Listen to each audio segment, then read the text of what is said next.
Bien, salut tout le monde! Ça nous fait plaisir d'être encore là. 4e semaine déjà de notre temps de préparation. On dirait que le soleil est déjà en train de se coucher sur notre temps de préparation à Noël, mais c'est juste pour anticiper la naissance de celui qui est la lumière du monde. Alors, c'est un beau temps pour nourrir pour ces quelques jours cette espérance qui nous habite et l'anticipation de celui qui est la réponse à toutes nos attentes. Alors, comment est-ce qu'on arrive dans ces quelques jours avant Noël, avec tout ce qu'on a vécu, médité, les expériences de Dieu qui est présent, qui nous surprend par sa providence, de Dieu qui vient calmer la tempête, qu'on vit des épreuves? Quelle est cette espérance que nous avons vécue et que nous voulons vivre encore avec lui qui vient naître à Noël? Moi, je pense que ce qui devient de plus en plus clair dans mon cœur, c'est que le mystère de Noël, oui, on le sait, c'est pas séparé du mystère de la croix, mais c'est vrai dans ma vie. Parce que celui que je vais contempler le 24 au soir, là, le petit enfant dans la crèche que je vais déposer sous mon sapin dans mon salon, c'est lui le sauveur du monde, c'est lui la lumière, c'est lui qui vient me rencontrer à chaque jour, qui me sauve. C'est le même mystère. Moi, je suis une grande fille, je suis capable. Mais mon Dieu que j'ai besoin d'un sauveur. J'ai besoin de quelqu'un qui est plus grand que moi.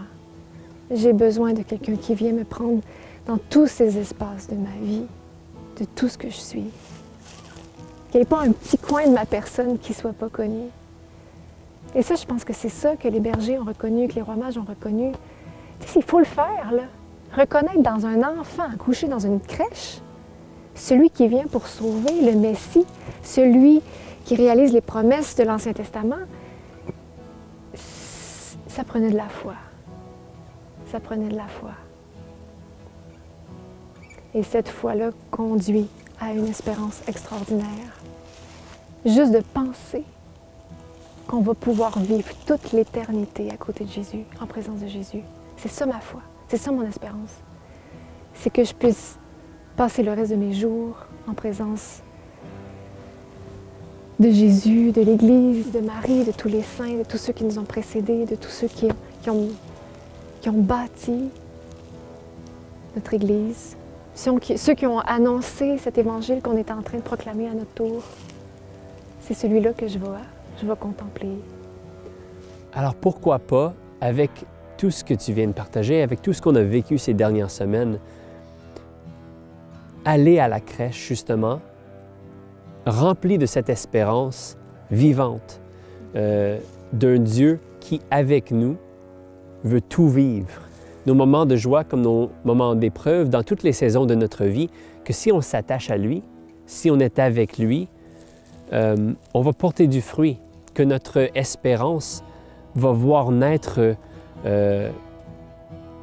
une vie nouvelle. Et je pense que notre Église aujourd'hui a vraiment besoin qu'on soit des porteurs d'espérance. On a besoin d'une Église d'espérance, vraiment. Et je pense que dans la mesure où chacun, on va être redynamisé, reboosté dans ce désir de regarder, c'est sûr qu'il faut regarder où est-ce qu'on marche, mais regarder le but à atteindre, je pense que notre Église va juste être de plus en plus belle. Et on a besoin d'une Église missionnaire, d'une Église pleine d'espérance. Voilà, il n'y a pas d'autre mot. On dit toujours la même chose, mais c'est l'essentiel. Alors, osons prier et de demander la grâce de rester accrochés à la source de l'espérance, de rester proche de Jésus, lui, qui peut nous renouveler quand c'est difficile. Osons rester connectés à lui. Parce que c'est seulement avec lui qu'on peut espérer encore. Joyeux Noël tout le monde!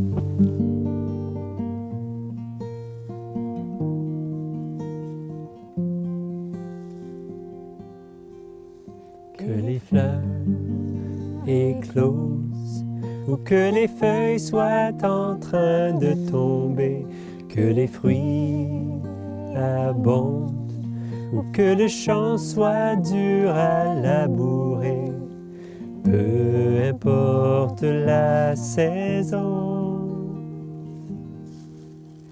que le soleil brille ou que la pluie ne cesse d'arroser, cet arbre endormi qui un beau jour viendra à bourgeonner.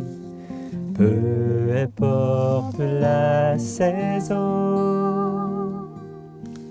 où je suis, tant que ta sève en moi coule, même si pour l'instant rien ne se voit, je n'écoute que ta voix.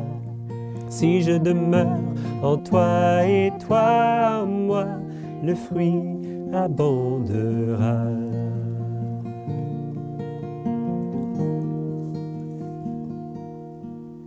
Quand l'automne me prend, ce que j'aimais, ce que je croyais mien, que l'hiver durant va jusqu'à me faire douter de demain. Peu importe la saison où je suis, tant que ta sève en moi coule, même si pour l'instant rien ne se voit, je n'écoute que ta voix. Si je demeure en toi et toi en moi, le fruit abondera. Tant que ta sève en moi coule, peu importe les saisons, qu'importe les saisons, je prends courage et je crois.